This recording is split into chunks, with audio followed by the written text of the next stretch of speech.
Hello guys, आज के इस वीडियो में हम लोग इंग्लिश ग्रामर के एक इम्पॉर्टेंट चैप्टर डिटरमिनर्स के 20 मोस्ट इम्पॉर्टेंट क्वेश्चंस के कॉन्सेप्ट को डील करेंगे। ये सभी क्वेश्चंस सभी टाइप के कॉम्पिटेटिव एग्जाम्स के लिए इम्पॉर्टेंट है, इसलिए आप किसी भी टाइप के एग्जाम की तैयारी कर रहे हैं आपको अंत तक यह वीडियो जरूर देखना चाहिए। और 21 नंबर क्वेश्चन यानी कि लास्ट का एक क्वेश्चन आप लोगों के लिए रहेगा, जिसका आंसर आप लोगों को कॉमेंट बॉक्स में देना रहेगा। ठीक है, तो चलिए हम बिना टाइम वेस्ट किए क्वेश्चन की ओर बढ़ते हैं। फर्स्ट क्वेश्चन है he has blank knowledge of the subject so he failed the exam, यानी कि उसके पास नॉलेज है सब्जेक्ट के विषय में, इसलिए वो एग्जाम में क्या हो गया, फेल हो गया। तो एग्जाम में फेल हो गया, इसका मतलब उसके पास नॉलेज जो है इस सब्जेक्ट के विषय में नहीं होगा, तभी तो वो फेल हो गया। यहाँ पर नॉलेज की बात करें तो नॉलेज क्या है, ये अपने आप में अनकाउंटेबल नाउन है, क्योंकि नॉलेज को तो काउंट किया नहीं जा सकता है और अनकाउंटेबल के साथ कभी भी फ्यू नहीं आता है। ठीक है, अब हमारे पास तीन ऑप्शंस बच रहे हैं, अ लिटिल, लिटिल और द लिटिल। अ लिटिल मतलब होता है थोड़ा सा, यानी कि ये पॉजिटिव सेंस देता है, काम चलाया जा सकता है। लिटिल मतलब होता है नहीं के बराबर, यानी कि ये निगेटिव सेंस देता है। और द लिटिल जो है ये जितना भी है उसमें से पूरा का सेंस देता है। यहाँ पर द लिटिल का यूज नहीं होगा, यानी कि यदि आप ऐसा बोल रहे हैं कि give me the little milk, give me the little milk that you have, यानी कि जो तुम्हारे पास दूध है उसमें से सारा दूध मेरे को दे दो। द लिटिल लगा के यदि आप बोल रहे हैं तो जितना भी है उसमें से पूरा, तो यहाँ पर वैसा सेंस तो नहीं आ रहा है कि जितना भी नॉलेज है उसमें से पूरा, तो यहाँ पर द लिटिल का यूज नहीं होगा। अब यहाँ पर हमारे पास दो ऑप्शंस बच रहे हैं, लिटिल और लिटिल। यदि वो एग्जाम में फेल हो गया तो ये पॉजिटिव सेंस नहीं देना, इसमें आपको निगेटिव सेंस देना पड़ेगा, यानी कि उसके पास ना के बराबर नॉलेज है, नॉलेज है ही नहीं सब्जेक्ट के विषय में, इस वजह से वो फेल हो गया। तो यहाँ पर लिटिल इस क्वेश्चन का आंसर हो जाएगा। यदि थोड़ा बहुत नॉलेज रहता तो एग्जाम किसी ना किसी तरह से पास कर जाता। ठीक है, तो यहाँ पर इसका राइट आंसर जो है ऑप्शन नंबर बी हो जाएगा। सेकेंड नंबर क्वेश्चन है people who attended the seminar were impressed by the speaker, यानी कि लोग जिन्होंने अटेंड किया था सेमिनार को वो क्या हो गए, इम्प्रेस हो गए किससे, तो स्पीकर से। तो यहाँ पर लोगों की बात की गई है, पीपल की बात करें तो ये कैसा नाउन है, पीपल को काउंट किया जा सकता है, यानी कि ये काउंटेबल नाउन है। अब पीपल जो है हमेशा प्लूरल फॉर्म में रहता है, यानी कि ये प्लूरल काउंटेबल नाउन है।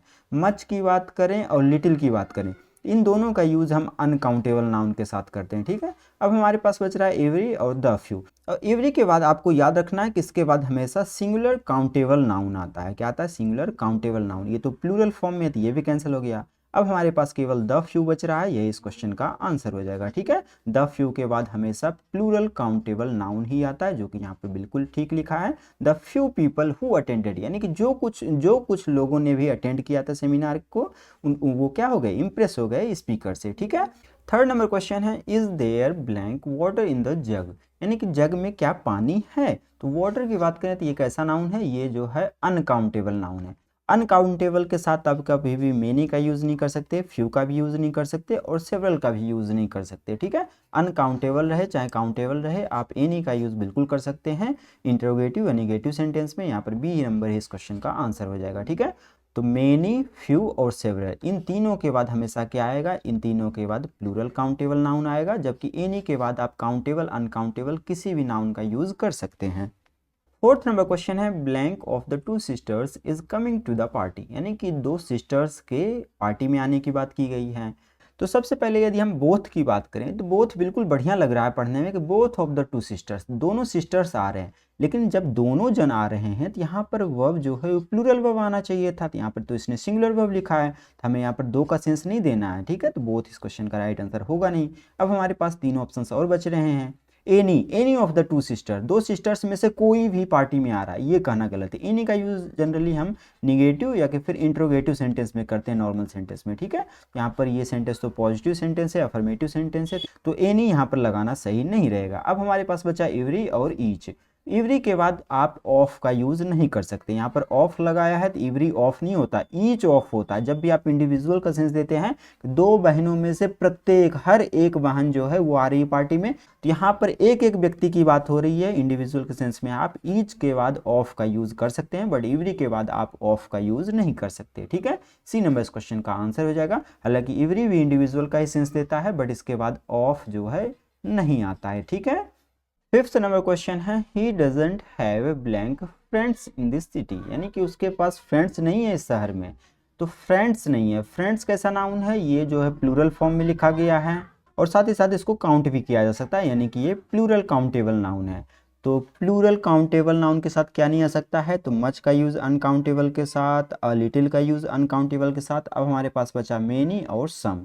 ही doesn't have some friends. Some का यूज़ जनरली हम पॉजिटिव सेंटेंस में करते हैं। कैसे सेंटेंस में, अफर्मेटिव सेंटेंस में हम सम का यूज़ करते हैं। यहाँ पर तो ये सेंटेंस निगेटिव है तो सम का यूज़ यहाँ पर हम नहीं करेंगे, ठीक है। तो ही डजेंट हैव मेनी फ्रेंड्स, उसके बहुत ज़्यादा फ्रेंड्स नहीं है। मेनी के बाद हमेशा प्लूरल काउंटेबल नाउन ही आता है। इसके लिए नेसेसरी नहीं है कि सेंटेंस निगेटिव रहे चाहे अफर्मेटिव का रहे, किसी भी टाइप के सेंटेंस में आप मेनी का यूज़ कर सकते हैं। 6 नंबर क्वेश्चन है, I have money left so I can buy a coffee. यानी कि मेरे पास पैसे बचे होने की बात की गई है, इसलिए मैं कॉफ़ी को क्या कर सकता हूँ, खरीद सकता हूँ। तो यहाँ पर कॉफ़ी तो अनकाउंटेबल नाउन है, तो अनकाउंटेबल के साथ ए क्यों लग गया, ये यहाँ पर अ कप ऑफ कॉफ़ी की बात हो रही है, ठीक है। तो अब यहाँ पर हमें डिसाइड करना है कि इसके पहले कौन सा डिटर्मिनर आएगा। मनी की बात करें तो ये कैसा नाउन है, हालांकि मनी को काउंट किया जा सकता है बट इसको इंग्लिश में जो है वो अनकाउंटेबल नाउन माना गया। अनकाउंटेबल नाउन है तो क्या नहीं ला सकता है इसके साथ, तो फ्यू नहीं आ सकता है और अ फ्यू नहीं आ सकता, इन दोनों के बाद काउंटेबल चाहिए। अब हमारे पास बच रहा है लिटिल और अ लिटिल। कुछ नहीं लगा आर्टिकल, यानी कि ये निगेटिव सेंस देगा, और यदि ए आर्टिकल लगा के लिखा जा रहा है तब ये पॉजिटिव सेंस देगा, ठीक है। तो मेरे पास पैसे, अब यहाँ पर हम क्या बोल रहे हैं आगे कि मैं कॉफ़ी खरीद सकता हूँ, यानी कि मेरे पास पैसे हैं, थोड़ा सा ही पैसे हैं लेकिन मैं कॉफ़ी खरीद सकता हूँ। यानी कि कैसा सेंस दे रहा है, ये जो है पॉजिटिव सेंस दे रहा है, मेरे पास पैसे इतने हैं कि मैं कॉफ़ी खरीद सकता हूँ। तो पैसे हैं यानी कि पॉजिटिव वाले में जाएंगे, अ लिटिल इस क्वेश्चन का आंसर हो जाएगा। 7th नंबर क्वेश्चन है, blank students have submitted there assignments yet. यानी कि कोई भी स्टूडेंट्स ने अभी तक असाइनमेंट सबमिट नहीं किया है। तो यहाँ पर कौन सा इसका राइट आंसर होगा, एनी स्टूडेंट नहीं होगा, क्योंकि एनी लगाएंगे तो यहाँ पर एट का कॉम्बिनेशन सही नहीं रहेगा। एट में जनरली निगेटिव सेंटेंस आपको यूज़ करना, यानी कि नॉट का यूज़ करना पड़ेगा, ठीक है। तो एनी मतलब कोई भी स्टूडेंट ने अभी तक सबमिट कर दिया है, ऐसा कहना गलत है, ठीक है। अब हमारे पास निगेटिव की बात करें तो नो बच रहा है और नन बच रहा है। मच के बाद तो स्टूडेंट्स आ नहीं सकता क्योंकि इसके बाद जो है वो अनकाउंटेबल नाउन आता था, ये तो कैंसिल हो गया। एट के साथ तो निगेटिव फॉर्म ही आना चाहिए था, किसी भी स्टूडेंट्स ने नहीं किया है। नहीं के लिए अब क्या लगाएं, तो नन के बाद आपको ऑफ का यूज करना पड़ेगा, ठीक है। नन ऑफ द स्टूडेंट्स, यहाँ पर ऑफ लगा के लिखना पड़ेगा, none of the students have submitted. यहाँ पर ऑफ तो लगाया नहीं है तो नन भी नहीं लगेगा। नो स्टूडेंट्स, नो के बाद बिल्कुल आप काउंटेबल नाउन डायरेक्ट लिख सकते हैं, ऑफ लगाने का झंझट इसमें नहीं है। ए नंबर इस क्वेश्चन का आंसर हो जाएगा, ठीक है। 8th नंबर क्वेश्चन है, can you give me information about the project. यानी कि क्या आप मुझे इंफॉर्मेशन दे सकते हैं प्रोजेक्ट के विषय में। इंफॉर्मेशन, तो एन इन्फॉर्मेशन लगा दें क्या, नहीं, एन लगाएंगे तो गलत हो जाएगा। हालांकि बिल्कुल सही लग रहा है कि फर्स्ट लेटर का साउंड वोवल साउंड से आ रहा है, और हम डेली लाइफ में भी बोल देते हैं कि एक इन्फॉर्मेशन चाहिए, तो एक के लिए आप यहाँ पर एन लगाएंगे तो गलत हो जाएगा, क्योंकि इन्फॉर्मेशन को जो है इंग्लिश में अनकाउंटेबल नाउन माना गया। अनकाउंटेबल जब गिन ही नहीं सकते तो एक कैसे बोल सकते हैं, ये कैंसिल हो गया। अब हमारे पास बच रहा है सम, फ्यू और मेनी। इन तीनों की बात करें तो कौन सा लगेगा, तो फ्यू और मेनी, इन दोनों के लिए कंडीशन है कि इसके बाद हमेशा प्लूरल काउंटेबल नाउन चाहिए, काउंटेबल नाउन चाहिए। यहाँ तो ये अनकाउंटेबल है तो ये दोनों कैंसिल हो गया। सम के बाद आप काउंटेबल अनकाउंटेबल सभी का यूज कर सकते हैं, सम बुक्स भी बोल सकते हैं, सम वाटर भी बोल सकते हैं, तो यहाँ पर सम इस क्वेश्चन का आंसर हो जाएगा, ठीक है। बी नंबर इसका राइट आंसर है। 9th नंबर क्वेश्चन है, blank of the candidates was suitable for the job. यानी कि जॉब के लिए कैंडिडेट्स जो हैं वो सुटेबल थे। तो यहाँ पर क्या लगाएं, वॉज लगाया, यानी कि कैसा वर्ब है, ये है सिंगुलर वर्ब। तो सिंगुलर वर्ब के साथ प्लूरल सब्जेक्ट तो आना नहीं चाहिए, तो बोथ मतलब होता है तो दोनों, तो दोनों मतलब प्लूरल, तो यहाँ पर तो सिंगुलर, तो ये कैंसिल हो गया। मेनी मतलब होता है कई, तो कई कैंडिडेट्स जब सुटेबल हैं तो वर लगना चाहिए, ये भी कैंसिल हो गया। ऑल कैंडिडेट, सभी कैंडिडेट्स सुटेबल थे, सभी यानी कि प्लूरल, यहाँ पर वर्ब प्लूरल आना चाहिए, तो ये तीनों कैंसिल हो गया, क्योंकि इन तीनों के बाद यदि आप इसका यूज कर रहे हैं इन तीनों में से किसी का भी, तो वहाँ पर आपको जो वर्ब यूज करना पड़ेगा वो कैसा वर्ब यूज करना पड़ेगा, आपको प्लूरल वर्ब लगाना पड़ेगा। तो वॉज की जगह यदि वर रहता तब इन तीनों का यूज आप कर सकते थे, बट नीदर ऑफ, यानी कि दो पर्सन है, दोनों में से कोई नहीं सुटेबल है जॉब के लिए, तो इस सिचुएशन में आप नीदर का ही यूज करेंगे, तो दो में से कोई नहीं, तो कोई नहीं यानी कि सिंगुलर, इस वजह से वर्ब भी सिंगुलर आ गया, ठीक है। ए नंबर इसका राइट आंसर है। 10th नंबर क्वेश्चन है, आई स्पेंड, मैंने गुजारा, of my time reading books. यानी कि किताबें पढ़ने में अपने समय को मैंने क्या किया, गुजारा। तो टाइम की बात हो रहा है, तो टाइम ये कैसा है नाउन है, ये है अनकाउंटेबल नाउन, ठीक है। तो अनकाउंटेबल के साथ मेनी नहीं आ सकता है, फ्यू नहीं आ सकता है, एवरी नहीं आ सकता है। इन तीनों का यूज़ आपको काउंटेबल के साथ करना पड़ेगा। केवल हमारे पास मोस्ट बच रहा है, मोस्ट इस क्वेश्चन का आंसर हो जाएगा। मोस्ट मतलब होता है अधिकांश, मैंने अपना अधिकांश समय किताबें पढ़ने में गुजारा है। 11th नंबर क्वेश्चन है blank man has his own duties, यानी कि हर एक आदमी की अपनी अपनी ड्यूटीज़ हैं। तो हर एक आदमी की, यहाँ पर हैज़ लगाया, कैसा वर्ब है हैज़, ये है सिंगुलर वर्ब। तो हमें सब्जेक्ट भी कैसा लेकर चलना पड़ेगा, सिंगुलर।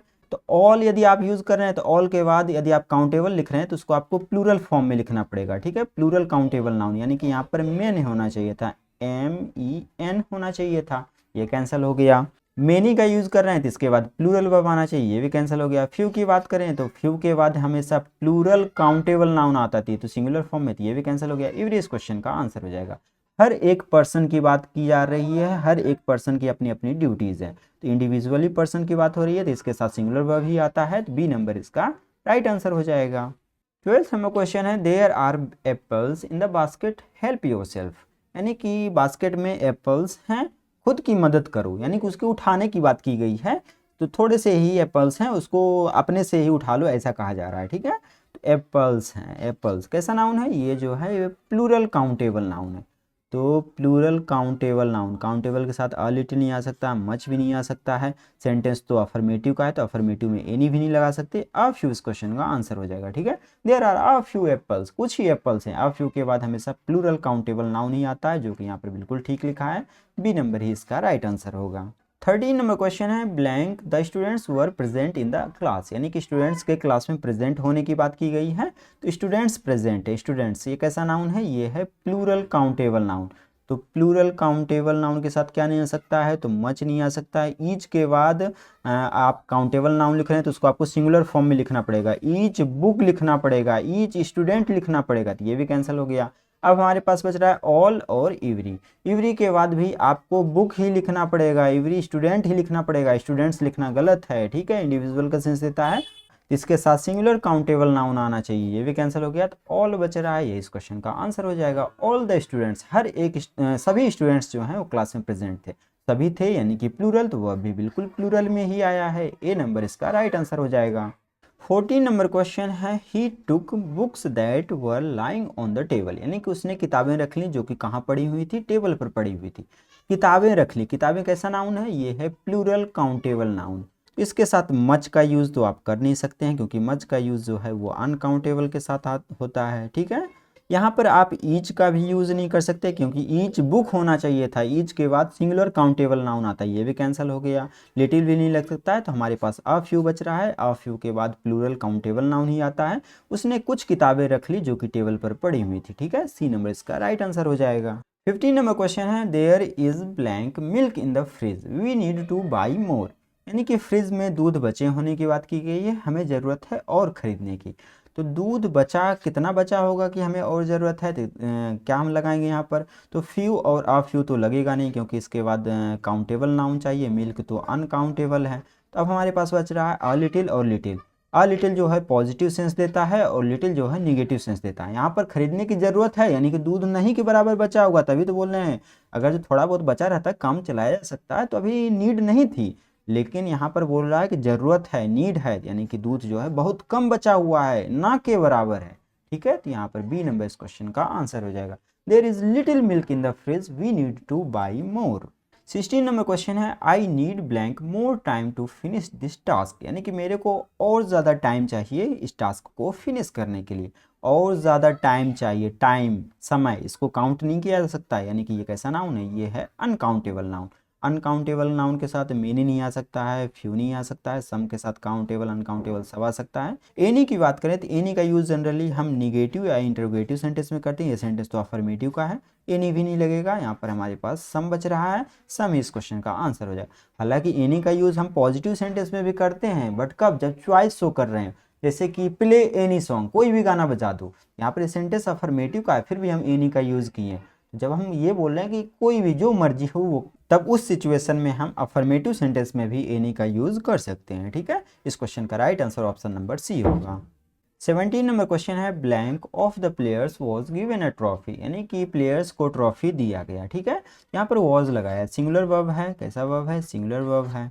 तो हमें सब्जेक्ट को भी सिंगुलर बनाकर चलना पड़ेगा। सभी को दिया जाएगा तो प्लूरल हो जाएगा, तो ये कैंसिल हो गया। बोथ, दो को दिया जाएगा तब भी तो प्लूरल हो जाएगा। सम, कुछ लोगों को दिया जाएगा तब भी तो प्लूरल ही हो जाएगा। ईच इस क्वेश्चन का आंसर हो जाएगा ईच ऑफ द प्लेयर्स, यानी कि हर एक प्लेयर को, हर एक पर्सन को दिया गया है, इंडिविजुअल पर्सन पर फोकस किया गया है। ये सिंगुलर जैसा ट्रीट करता है, इस वजह से वो भी सिंगुलर ही आना चाहिए। सी नंबर इस क्वेश्चन का आंसर होगा। ठीक है, 18 नंबर क्वेश्चन है, do you have blank idea how to solve this. क्या तुम्हारे पास कोई आइडिया है कि इसको कैसे सॉल्व करें?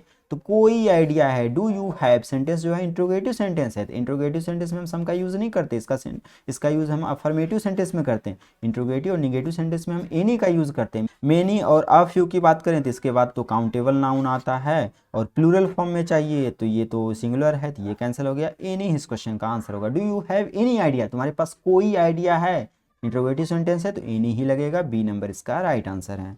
19 नंबर क्वेश्चन है, there wasn't traffic on the road today, यानी कि रोड पर ट्रैफिक नहीं होने की बात की गई है। तो यहाँ पर हम क्या लगाएं? मेनी ट्रैफिक, कई ट्रैफिक। ट्रैफिक को काउंट कर सकते हैं क्या? 5 ट्रैफिक, 6 ट्रैफिक? नहीं, मेनी यहाँ पर नहीं लगेगा। अ फ्यू, सेवरल, इन सब के साथ आपको काउंटेबल नाउन चाहिए, प्लूरल काउंटेबल नाउन। ये तो अनकाउंटेबल की तरह इसको हम लेके चलेंगे, तो मच ही इस क्वेश्चन का आंसर होगा। ठीक है, there wasn't much traffic on the road today. ठीक है, बी नंबर इसका राइट आंसर हो जाएगा। ट्रैफिक को हम काउंट नहीं कर सकते कि आज सिग्नल पे 6 ट्रैफिक थे, ये कहना सही नहीं है। ठीक है, 20 एंड लास्ट क्वेश्चन है, इसके बाद का 21 नंबर क्वेश्चन जो है वो आप लोगों के लिए रहेगा, जिसका आंसर आप लोगों को कमेंट बॉक्स में देना रहेगा। और इस क्लास का पीडीएफ जो है वो चैनल की मेंबरशिप सेक्शन में ऑलरेडी अपलोड किया जा चुका है, जिसको एक्सेस करने के लिए आपको यूट्यूब को ज्वाइन करना पड़ेगा। ठीक है, तो लास्ट का क्वेश्चन है, book you are reading is very interesting, यानी कि बुक जो कि तुम पढ़ रहे हो कैसा है? बहुत ज़्यादा इंटरेस्टिंग है। वो बुक जो तुम पढ़ रहे हो, तो बुक पढ़ रहे हो, बुक कैसा नाउन है? ये तो काउंट किया जा सकता और किस फॉर्म में है? सिंगुलर फॉर्म में, यानी कि सिंगुलर काउंटेबल नाउन है। दीज, दोज और मेनी, इन तीनों के साथ काउंटेबल नाउन ही आता है। यहाँ भी काउंटेबल है बट इसके साथ प्लूरल फॉर्म में काउंटेबल नाउन चाहिए।